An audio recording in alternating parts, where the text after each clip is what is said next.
Consider this. The food stamp program has been cut. How much? Roughly 5%, and that works out to about $36 a month for a family of 4. Julie Roginsky says that's not fair, especially on Thanksgiving. But Kayleigh McEnany, she says the system is rife with fraud and the cuts were just a matter of time. To Julie first, $36 a month less, 5%, doesn't seem to be starvation style now, does it? Not if you're people like you and me, but it certainly is starvation style already for people collecting. Starvation? For people, listen, you try to live. Are you saying that a 5% cut means starvation? I'm saying that people who live on food stamps already are living on ration diets where at the end of the month, a lot of these people don't have enough money for food. You can't cut an $80 billion program by just $5 billion. You're taking money literally out of the mouths of people. Where are they supposed to go? Are they supposed to go to shelters? Are they supposed to go to churches? I mean, you know, you're asking people to essentially accept charity, which may or may not be there, as opposed to saying we have a responsibility as a society for fundamental provisions for our people. I mean, this is fundamental. And a $36 or $35 cut may not be a lot to you and me, may be a lunch out, but it certainly is to people who are already living on very rationed food programs. All right, Kayleigh, you heard Julie. What do you have to say?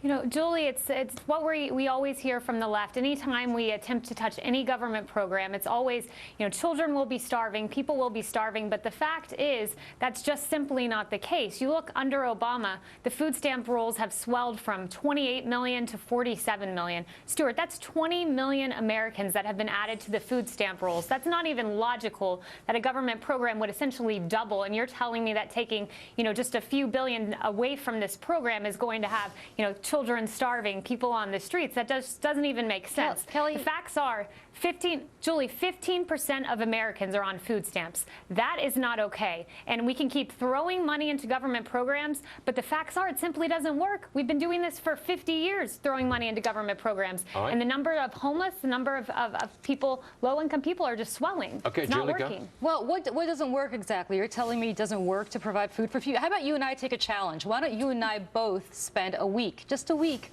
living on food stamps and just spending all the money that they're getting on food stamps. So why don't you and I try that? And you tell me that's enough. Wait a second. We went into this interview talking about the fraud which is apparent in the food stamp program. Julie, you say only 1% of the food stamp program is fraud? That's it? 1%. Hey, according to who? According to the studies that they've conducted, only 1%. And I would love for you to find studies for me that the government has studied. Well, of course the government's going to say it's only 1%. They never want to admit to fraud within their ranks. Of course. Why don't you find me a credible study that shows me that there's rampant fraud going on in food stamps? You can't find it because the bottom line is you don't get cash anymore. You get EBT cards that only you can use. Have you never? Sorry, go ahead, Julie. I'm sorry, Kayleigh, go ahead. Julie, it's hundreds of millions of dollars a year that are just fraud and abuse of this program. And Julie, you know, the question I have for you is we should be hearing success stories of all the money we've thrown into these government programs, success stories of people getting out of poverty, people, you know, getting on their feet, people being able to work. We should have all of these success stories because the facts are welfare spending has grown 16-fold since the 1960s. Julie, where are the success stories? And then, well, first of all, there are plenty of success stories. I am one of them, as a matter of fact. My family was on assistance when we were little, and believe me, I paid a lot more than that back. But I will tell you the following: there are plenty of people who would be out in the streets right now if you were to cut food stamps. And there were on Thanksgiving today. Okay. What you propose right now is essentially taking money out of their mouths. No, wait a second. Let me ask this: how can we ever get government spending under control in a program like food stamps if we cannot cut 5%, $36 a month? Without Julie, you're saying we're starving people. How can we cut anything? Well, first of all, I would venture to say to you that $36, again, for you and me is not a lot of money, but it certainly is for people who are already living in subsistence rations. I would challenge you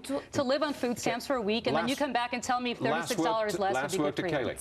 Stuart, the heart of the problem is the difference between conservatism and liberalism. The essential difference is conservatives believe in the power of the American people and the power of what made this country great, which is the ingenuity and the worth of the American people. And I believe if people are given the chance and off the government programs, that they can work and they can make a living for themselves. You tell those kids that you want to take money from that they have to get government ingenuity. Happy Thanksgiving, ladies. Thank you very much indeed. Julie, Kayleigh, gotcha. Thank you. Stuart. Bye.